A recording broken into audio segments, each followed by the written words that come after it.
nagalik nga tubig sa dalom, do damo-damo gid. Ha? Ay, hula. Hindi ko sure ba sinahubsan tubig, balakag nag-overheat how.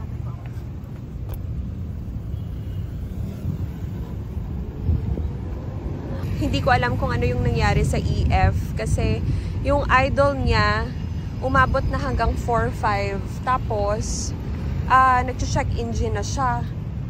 Tapos may sound na parang ganito, shh, parang ganyan.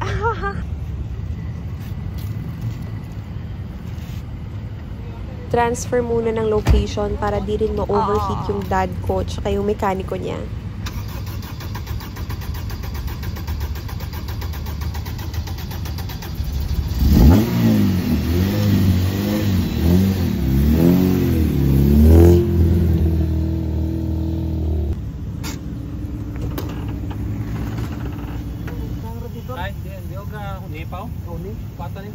Gani, gas, gamo na.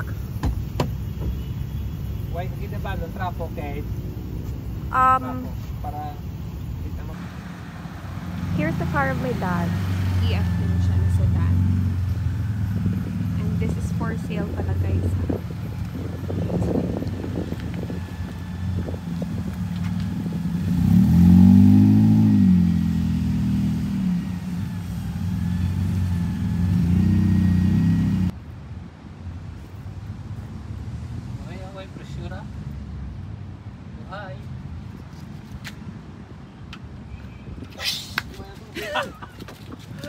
Buhay na tubig.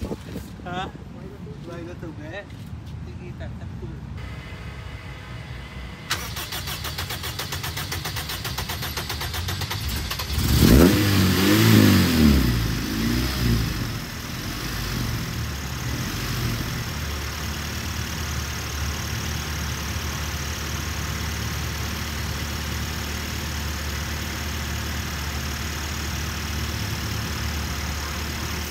Thank you for the water, kuya.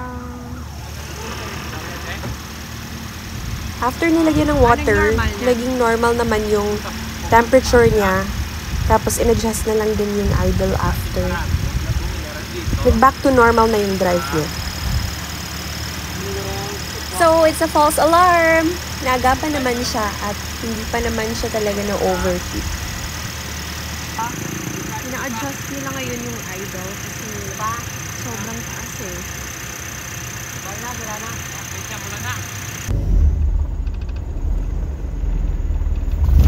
Serena lang abi, testingan ko lang. Pero I think the throttle body needs to be checked talaga kasi minsan lang siya ginagamit eh.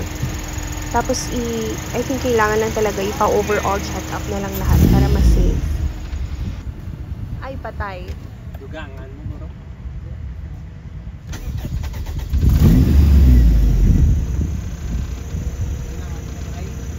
Sakto na nisa kung wala aircon, no? Pero kung airconan mo sa dapat Daddy to the rescue. Okay na siya. Pinag-adjust na yung idle.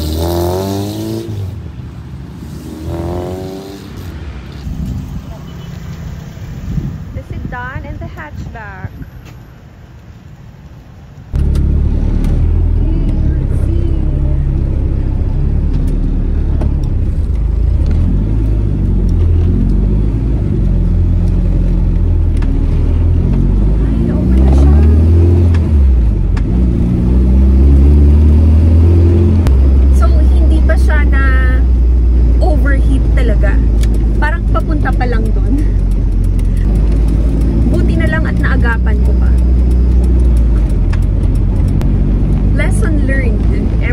Before I leave the house, I should check everything.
Kanina pa lang before I leave the house, they already checked it. Okay naman lahat, okay naman ang water, ang oil. Tapos, in-adjust nila yung idle kasi sobrang baba naman. Baba kasi ang At saka namamatay ka agad yung car.